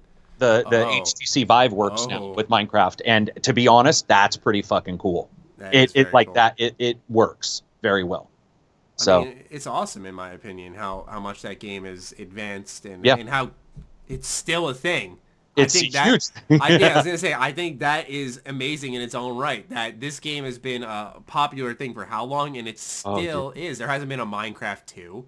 Exactly. It's the only Minecraft 2, Minecraft story mode maybe. That, I guess, sure. But, give them props at least there. I mean, that you don't have to like the game, but the way they've kept it alive, it's really impressive in my opinion. Yeah, it's very impressive. I mean, some of that's, amazing fans who really support it too. But it goes to show, unfortunately, on this flip side, if you get into a Minecraft, you're going to have a huge backlog because you're playing Minecraft so much too. So that's why I struggle to play like ESO, because Elder Scrolls Online, that's lots of content. If you start a new character and a new faction, it's painful, man, to even think about that game. So that's why that's like one of my patron games. We'll sit down and we'll play that for like a day, and I get my fix there. But outside of that, it's like you want to play that, but I would literally, for at least 2 months, I could sit down and not play another game and just play ESO. Because there's so many quests. Yeah, and I think it's a good-ass game, too. So it's like, and the same could be said for the Old Republic. I've been curious about it just because it's like... Fantastic. I like the Old Republic, but it's not KOTOR. That's why I'm like, fuck that. I will say this. I was totally against it. Like, I didn't like the idea of it being KOTOR 4, 5, 6, 7, 8, whatever they said that one day in their interview. 3 through 9. 3 through 9. I'll never forget reading those words. I was like, no. I was like, okay, doctors, we're going to get in a fist fight. And it took me a while to jump in, and I did. And, it is an MMO, and it does have its own issues, as every game does. But it's the only MMO that I've paid for since the day I started paying. I still pay, even if I don't play it through a month. And it's crazy. Like, Cadiz and I will just be like, hey, what do you want to do? Oh, let's play, Old Republic, and we'll play for like 3 weeks solid, and then you sort of step away for a little bit. Same.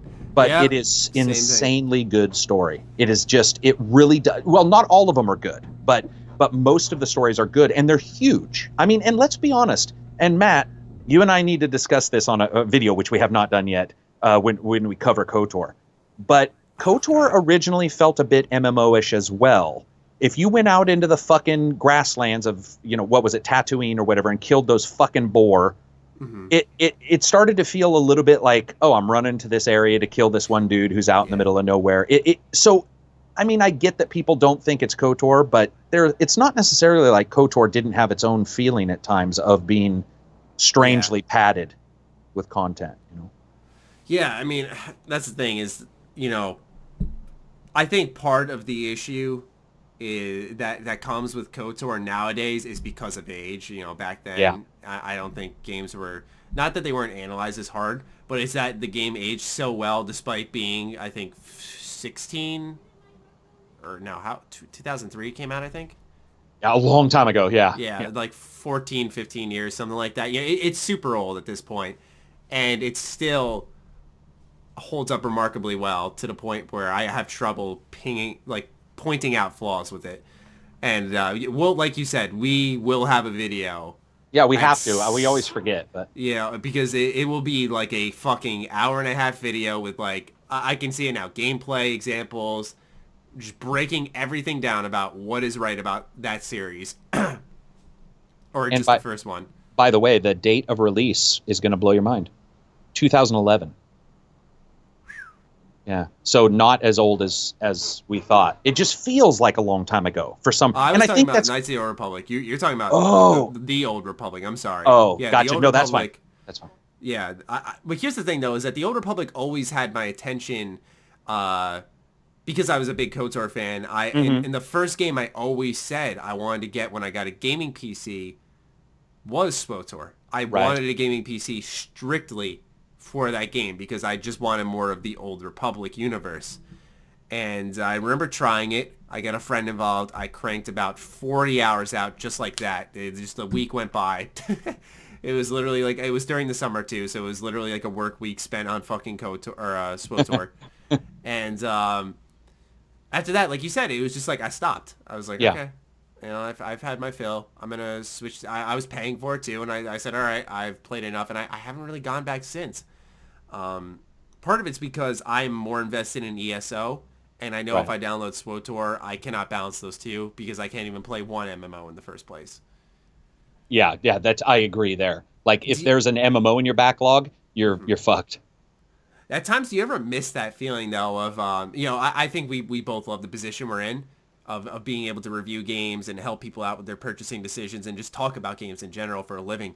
But do you ever at times miss the feeling of I have my job and then my hobby is gaming, and gaming still is largely a hobby, but a lot of times your job will dictate what you play. Where a lot of times, and more so, it's kind of a phase I've been going through lately, so don't get me wrong, but I want to just go downstairs and turn on Persona 4 Arena Ultimax just to play a fighting game I haven't played in a while. I'm in that Persona craze, but I do have to beat Mass Effect, and I know some people out there can be like, oh, you have to beat Mass Effect, poor you, shut the fuck up. But I think you'll understand more when I'm coming from, where, as a hobby growing up as a gamer, you just, all right, today I want to play this. Yeah. And it absolutely happens. And I think that to contain sanity, it's probably required that you do that because I know people who read books for a living who do book reviews, and they're like, dude, I have to, and I've talked to you about this off camera. Actually, I've talked to you about it a little bit in podcast, a palate cleanser. And that's what I mean when I talk about a palate cleanser game is and it can be any game, but for me, many times it's just that frivolous title where you're like, yeah, I'm just going to go. For example, I play KOTOR multiple times in a year. And I know that people think that's crazy, but there's a familiarity there that is undeniable and is very comfortable. And so when I have those, I'm not looking at this to critique and review. It's I'm here to enjoy and just watching a movie again. Yeah, exactly. It's just a game. Yeah. Not that we don't just do that, but it's something different about it. Yeah. I wanted to know your thoughts on that because that's what I did with Persona 4 Golden. For those who don't know, I recently finished another playthrough of that game. That's a game I play a lot. I play multiple times, and it's my favorite in the series. And it was one of those games that when I finished, I didn't really have to start a new playthrough. We were driving to PAX, and I was just I just had a fucking moment. I was like, dude, I am so on top of like every release. I said I at least owe it to myself to just kick back and Yep. put one game on the backlog. Where usually my schedule as a gamer is like I'm gonna play. I usually do two to three games at a time is usually how I work. Where I'll have like one new one, and it's, especially with nowadays, it's usually 2 new games I'm playing, and then like one whatever game. But now I've switched it up where I'm gonna try to do just like one new game, one backlog, just so that I know I'm playing. You know, if the game I'm playing for review is good and I'm enjoying myself, that's awesome. That's a +1. But if I'm not enjoying it, I still have this backlog game or this nostalgic game I'm playing because I just love it, you know. And that's what I've been doing lately, and it's been a lot better. Also because I realized when I play too many games, I start too many narratives. I start getting characters mixed up. I become forgetful of certain games. You know what I'm talking about. You start up too many games, and you're like, who the fuck are you again? Because I've been playing like 5 other games in the past month. I need to take a breather. But I think what's good about playing a lot of games is that makes the good ones stick out all the more. When they're truly memorable, you know it. You know, for example, Resident Evil 7 is one I know for sure is going to probably be a game I talk about during the Game of the Year time because I've played so many fucking games this year already, and that one sticks out so well still for me. Yeah, I mean, it's crazy when you look at like how, how people take in games, because a lot of people will say, well, how can Karak play this many games? And you're like, well, it's actually not that many games. Usually, as you said, at most I have 2. And, you have separated time and you have scheduling. And what I do is I just make sure I schedule either other gaming or something away from the games themselves. Like either way works for me. But if I don't, I can find myself mired in that game in a way that isn't necessarily really constructive for like coming to a good review. It's sort of just like churning your wheels sometimes. Like, yeah. Okay, I'm here. Yeah, I'm here, but nothing's really occurring. I'm not really gathering new data about the title. I'm just sort of, moving to move. Yeah, you're not like fully engaged. You're almost just, going with the flow. Yeah, and so it's better to step away. And I think that's, but unfortunately, it's become so easy to get games, whether it be Humble Bundles, blah, blah, blah, and then also store them, Steam, your online services, sure. that once you get these, I've had people who tell me they have this weird backlog freeze where they'll see their backlog and just turn it off. They're like, I don't even want to look at it because it's too big. And what I do is I'm like, I'm going to chip away at that bitch. And so I'll go back. That's how I get though. I'm going to chip away at this. Yeah, exactly. Even if I don't like the game, because then I can tell myself this is being deleted and will never be reinstalled. That's the thing. I did install Pillars of Eternity. I had it installed for like half a year, and I just I said when I do get around to this, I will install it. But for now, I'm not going to let the temptation sit there, and it helps. But it does. Right now, for me, like the current plate rather is I have Zelda on the Switch. Token 2 is just a mindless multiplayer, Persona 3, and Mass Effect.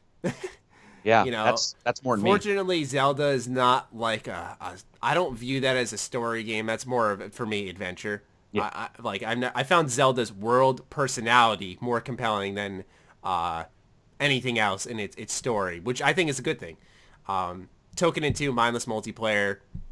Andromeda is the one I'm most engaged in, and Persona 3 I'm also engaged in. So really I'm playing 2 games that you engage in, but you don't require that, like, what I'd use as an example is that Mass Effect level where I'm, like, leaned into the screen. I'm absorbing all the data that's coming my way, all the conversation, all the options, reading the codex.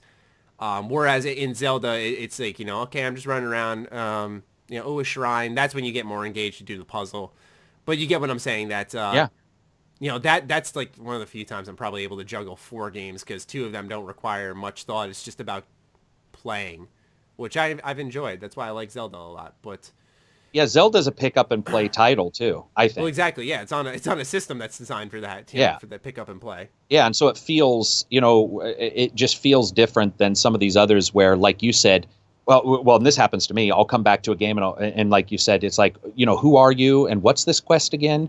Or The worst thing for me is returning to a game where difficulty is super high, but I have not been playing. And I'll go into it and I'll load up a level and it'll be like level 18 and I'll be all, no problem. I want to I want to jump back into this title and fucking just get gutter sniped and just get your ass kicked. And you're like, my body's made of handles and this dude just dribbled me around the room. Like, what the fuck happened? And for example, Neo, I just recently returned. Holy shit. Oh no. I just got smoked. It was like they were laughing at me. It was like, this is not going to work. So yeah, that's how I was with Zelda. I hadn't played it for a while. I returned to it for a little bit. I was on one of the Guardian boss fights. I was like, okay, like if I just get my feet wet, I'll be able to get this. But for now, like I was just getting destroyed because there's so many fucking controls in Zelda, and you just can't pick up and play that game in the position I'm in. So I have to like get back into the swing of things. Yeah. When I do play it, but I'm glad I'm not the only one who like at times I'll play so many games at once I'll become forgetful of certain characters and stories and shit. Nope, it it's happens. The worst feeling. It happens. I mean, and I think for reviewers, that's like. Usually that's when, it rarely happens with a review because usually I'm focusing on those. But what will happen is when I have downtime and it's like, somebody comes over for the weekend, we decide to play that. And then I'm playing something on the, weeknights with Cadiz or something. And pretty soon I feel that they're not as enjoyable when that happens. Like I start to lose enjoyment when I can't remember that stuff. And I actually dislike that. That's how I've been. Yeah, I was talking about Horizon last night and you remember the guy, the one who would like contact you over the comms all the time, Silence. Oh yeah, yeah. Like I was talking about Horizon the other night, and I remembered like Aloy, of course, Aaron, Avad. I remember all these key characters. I'm like, who's the fucking guy who's like this crucial part of the story? To me? Yeah, who's constantly talking to me. And part of it is like I don't blame myself for forgetting because you don't find out his name for so long. Right. But on the other hand, it's like, I hate that I forgot that because, it's because you're playing so many games that's why, for example, Resident Evil 7, I like so much, especially in the long run, because all those characters stuck with me in a unique way and I can recall it so well. I mean, part of it's because I played the fucking game almost 4 times over. I think that's... Wait, which one? Resident Evil 7? Yeah. Yeah, me too. Not 4 times, 3 times. Yeah, no, for me it was 3. I was about to start a 4th. I was like, it's insane. Yeah, and I think that's why that replaying, it's like rereading a book or, going over your research paper. It makes the biggest difference when you play a second time. Yeah. A lot more registers. But as a reviewer, a lot of times you don't have time for that second playthrough. Yeah. Well, it's actually... that's actually one of the things. I don't know if you've ever done this, and I'm going to be brutally honest. I can't remember. Most likely it was a martial arts teacher who taught me this, but I can't remember who did. But one of the things I do is I'll be playing games, and this has happened many times. There's so many new things, right? And a lot of games now don't understand that somebody might be new to their game or just came off another game. Yeah. And so what'll happen is you'll turn on a game and it'll be like, here's your map, and here's your this, and here's your that, and here's your special Vietnam vision, and here's your, and there's so many different things that what happens is you may forget that you even have the ability to do something in that particular game. And so what happens with me is I'll play for a while and I can feel it. There's this weird feeling that starts to creep up where I'm like, I'm not doing well. Like I am not functioning well in this game. And so I will usually step away for a minimum of about 4 to 5 hours. And I have found that every time I do that and I return to it, whether it be sleep and wake up or just during the day, I've been able to go, okay, like I get it. Because it's funny you mentioned Horizon. Horizon had that in the when I was playing in the game. There was a part where I was just like, I'm not getting. I think it was just fighting the creatures. I was getting killed more than I wanted to. Yeah. And I was like, I'm not doing. What am I not getting? And what I was not getting was just one of those things where you need to step away and you sort of retime and your brain gets, some of that junk out and you get back in and suddenly, we used to call it the overnight sensation as a joke. This happened to me all the time. I'd be playing a game at night and I would suck at some point. I would go to sleep, wake up and beat it. Yeah. I would beat that level instantly. I know the feeling. Yeah. Especially when reviewing. I was that's how I was with, I want to say Halo Wars 2. I started up a level. It was a little too late. I was like, I'll just squeeze out one more level because we were time crunching for that. Yeah. And I remember like I got smoked at the end of a level because I had made a horrible play call and I was just like, fuck it, I'm going to bed. And I went to bed, woke up. First thing I did, that afternoon, whenever I got around to playing again, was I beat that instantly, no problem. Like I had it all under it's control. It's like your brain had one fucking half off. Yeah. Like it was like, yeah. It's and like, why you'll be am playing I it. stupid all of a sudden? Exactly. No, dude, I can't tell you how many times I've been playing. That's so relieving. I'm sitting here thinking I'm just losing my memory at like 21. No, I've had exactly. No, matter of fact, and I've thought, oh shit, as I get older, is that an issue? And then when I play with younger people, the same thing will happen. For example, this all started for me in one particular game. It was called Beyond Good and Evil. And it's a platformer / 3D action game from Ubisoft. And it is a fantastic title. But there's one particular boss, I think it's like level 5 or 6. And I am telling you right now, I thought it was impossible, like humanly impossible to beat. And what happened was I went to sleep and woke up and beat him. And it dawned on me, my brain had almost latched onto one particular thing, which meant it was impossible for me to defeat him that way, because what I was trying to do was literally attack into his invulnerability. Like it was, but I thought it was just hard. I was just like, oh, it's just hard. And then I woke up the next morning and was like, well, why don't I go right instead of left? And suddenly I beat it. That's the thing. Yeah. Like for me, when we were talking about like just remembering characters, it was like, why do I remember we'll take, for example, like Kingdom Hearts 2. That's one of my other favorite games of all times. I remember so many of these games like so well from ages ago. It's like, why do I sometimes forget a character I met a month ago? And it's like, all right, I've played that game like fucking 40 times compared to the one time as I proceeded to move on to another game. And I think that's the biggest difference. For example, Arkham Knight, I even though it had its issues, I found pretty memorable. But like Arkham City and Asylum, I remember so well, because I played them both like 3 times.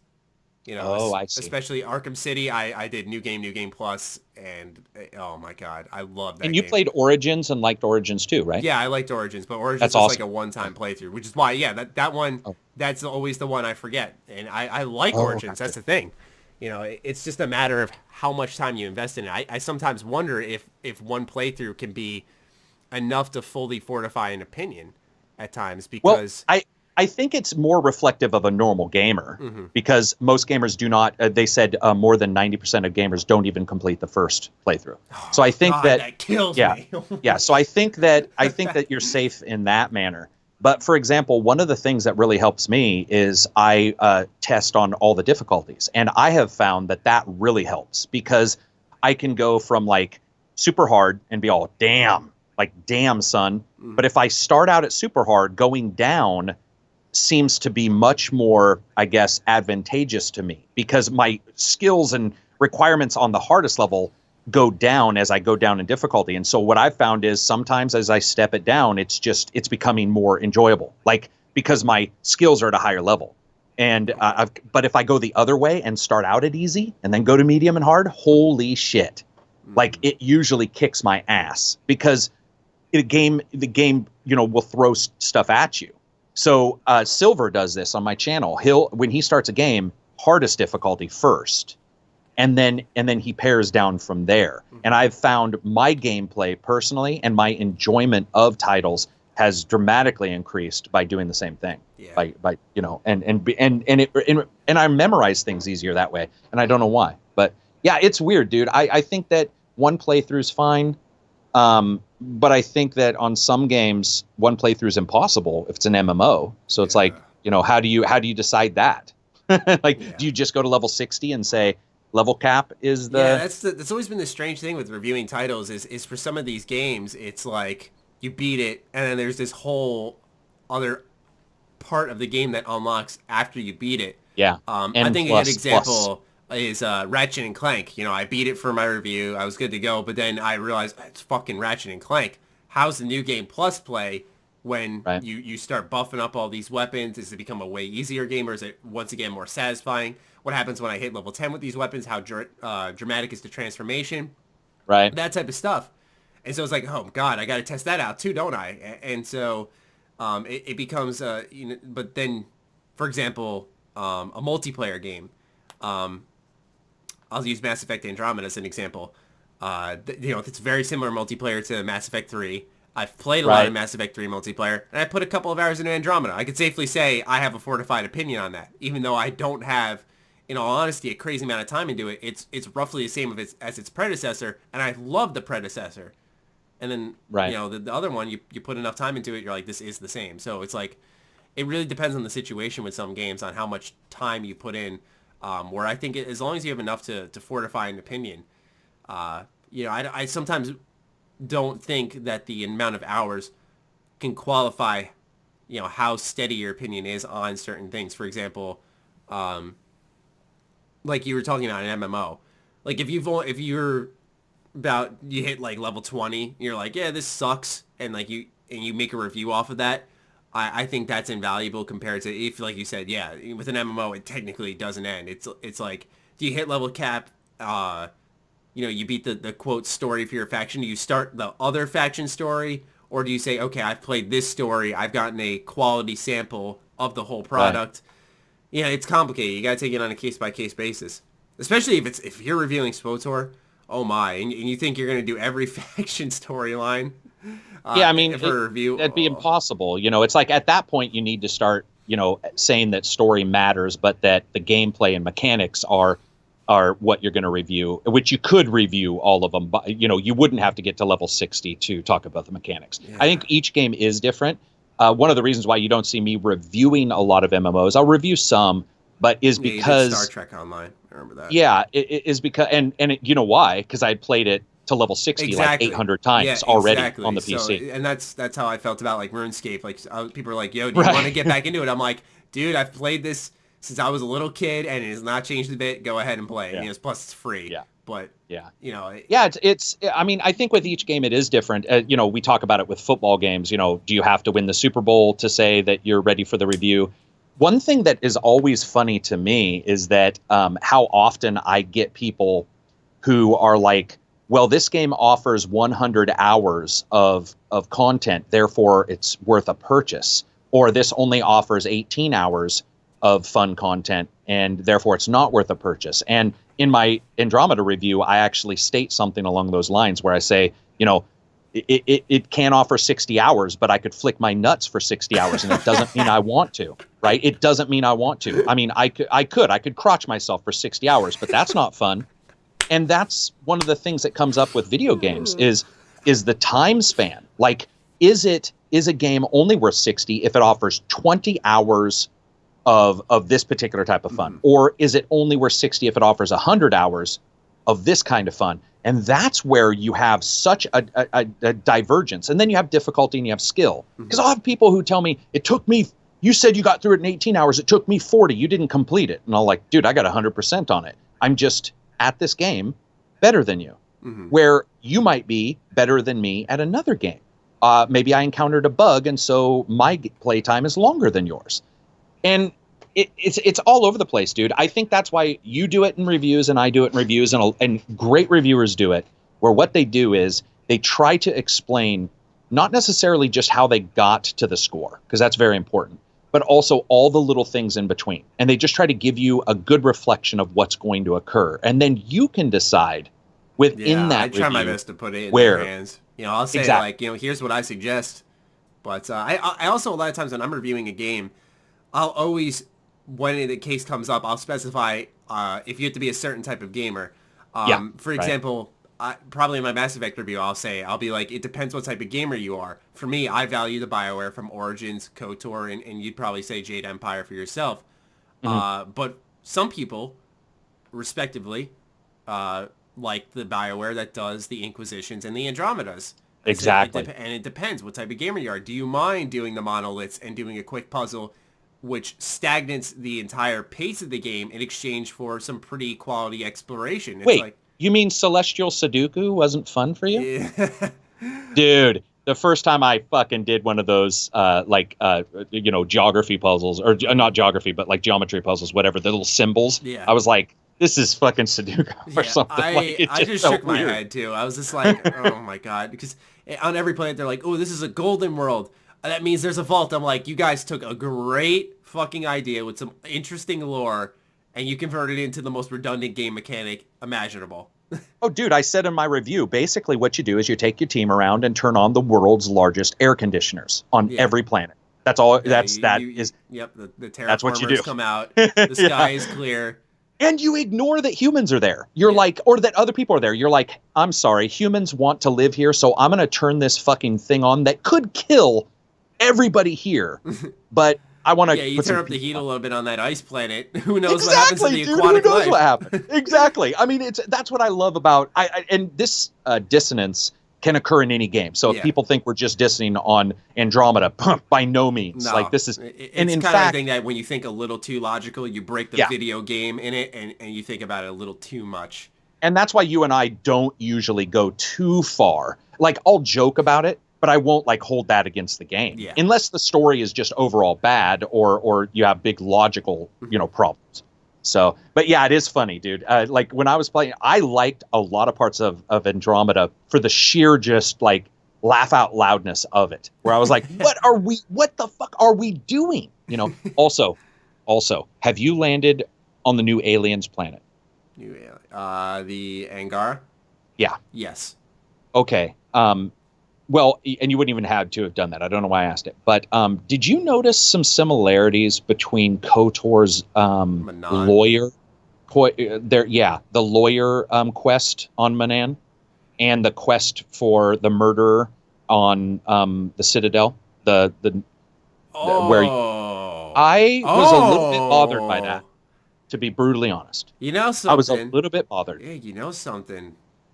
Yeah, it's a little bit similar to that. It's the only thing that what detracts me from that, and this happened when you brought up the star map comparison, is the scanning. I'm thinking like, oh my god, this is so Batman Arkham-esque. Right. Constantly scanning shit.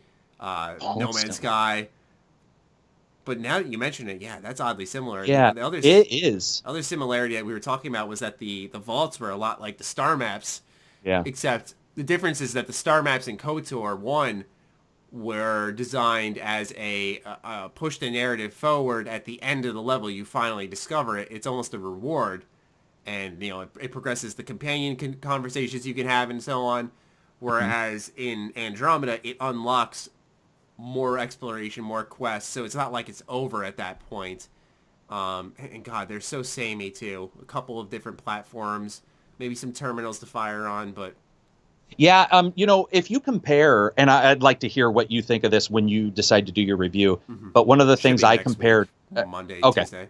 I compared and contrasted the differences between a Zelda dungeon, a Horizon dungeon, and a Mass Effect vault. Because what's weird to me is that though the Horizon dungeons were sometimes a little bit similar, whether it be the boss battle at the end of each one to unlock the robot, I don't know. But I actually enjoyed those more than the vaults in Andromeda.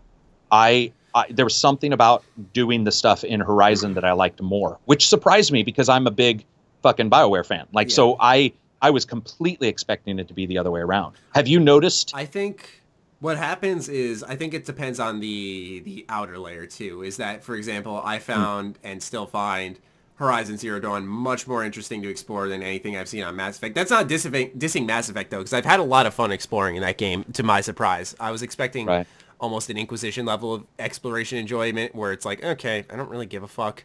This isn't that interesting. Where I think Mass Effect Andromeda, I have to really give them credit. They have nailed that feeling of landing on a alien planet and trying to... You just repeated the words from my review. Yes, and really just trying to accommodate to that life and seeing how alien species that you've met in the past are adjusting and adapting. It's very, very cool.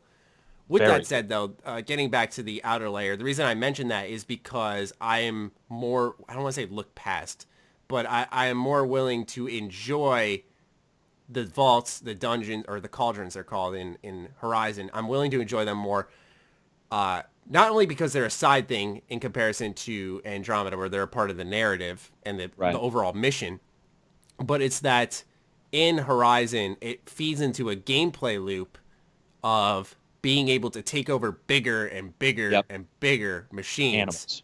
And I really like that a lot about that game, because you start off with the small watchers, but then you can start taking over like a fucking Thunderjaw, I think, at one point, or something crazy. I never really went too in-depth with the cauldrons. I did a few.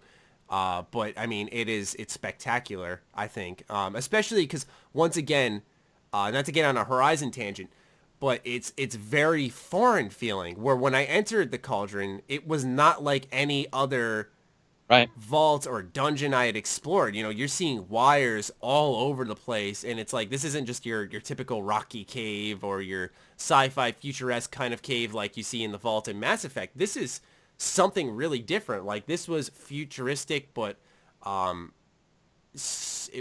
I said, just the best way to describe it, it was something truly different. And Yeah. I, like we talked about earlier in the podcast with how samey a lot of open worlds feel, that was, I think, one of Horizon's greatest strengths, is that everything felt so refreshing and new because it was such a unique universe. So that might be why when I look at their vaults, their dungeons, they seem a lot better than Mass Effect's. We're in the same scheme of things. You're going underground, you're getting to that final area, and you're doing something to unlock a future gameplay mechanic, whether it's a quest or a thing you can take over, something along those lines.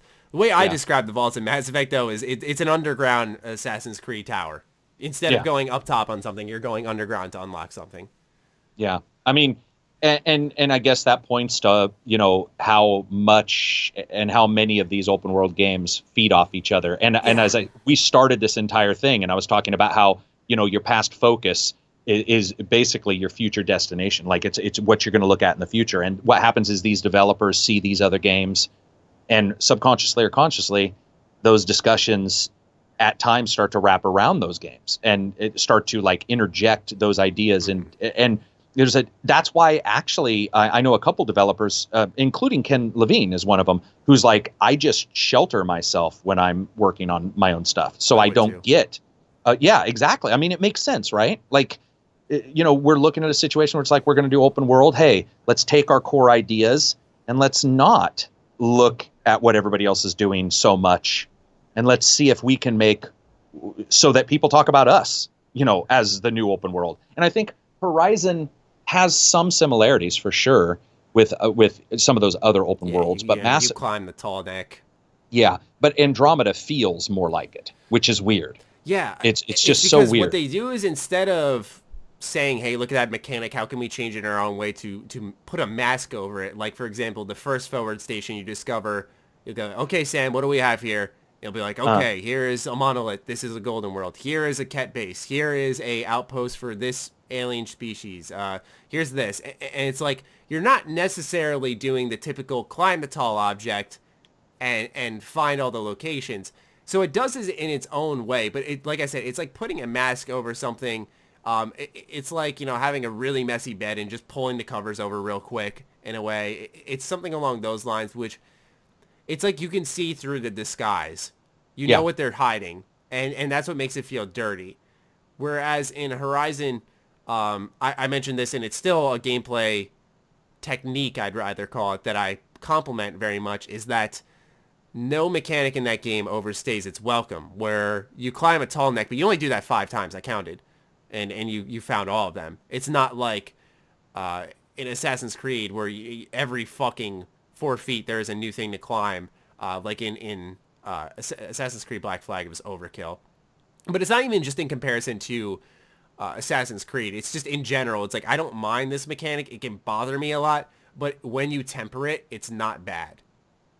And yeah, I mean, Horizon had a tight leash. Yeah, and when it's not the center of your unlocking all the quests and all you can find, it's really just the center of finding collectibles, which you don't need. You can still find your side quests. You can still make your way around. So I do. That's why I appreciate it a lot more. It doesn't. Yeah. It's very self-aware.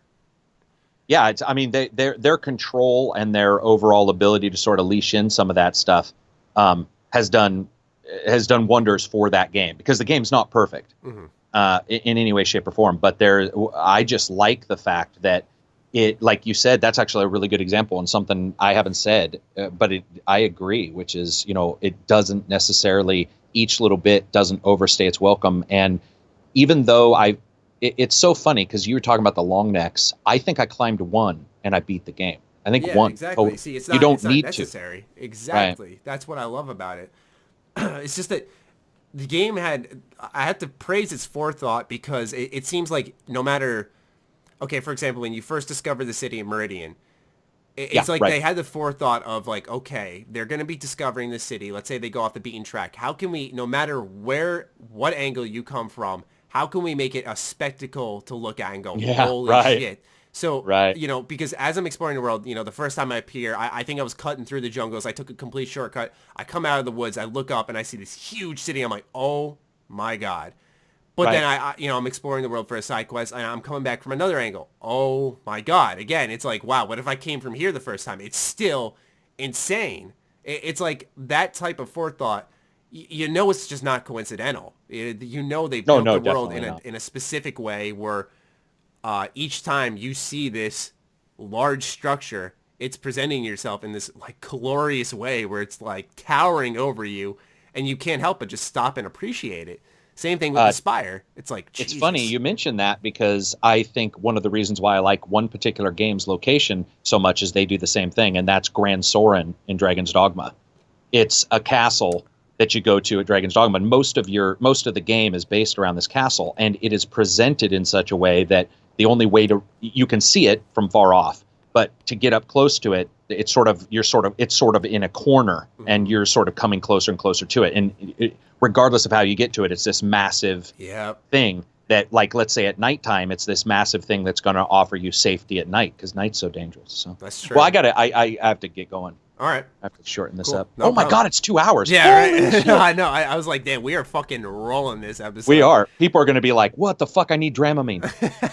All right, guys. Well, we hope you guys enjoyed this episode of the H.A.M Radio Podcast. As always, be sure to leave your comments down below. What hidden gems do you guys want to suggest? We're always looking to add to that list. And, of course, I'm looking to build the backlog even more.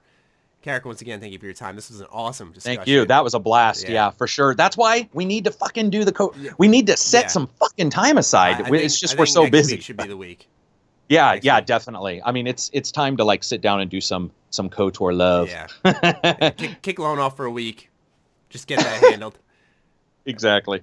All right. Well, we hope you guys enjoyed, and we'll catch you in next week's episode. Peace out. Peace out.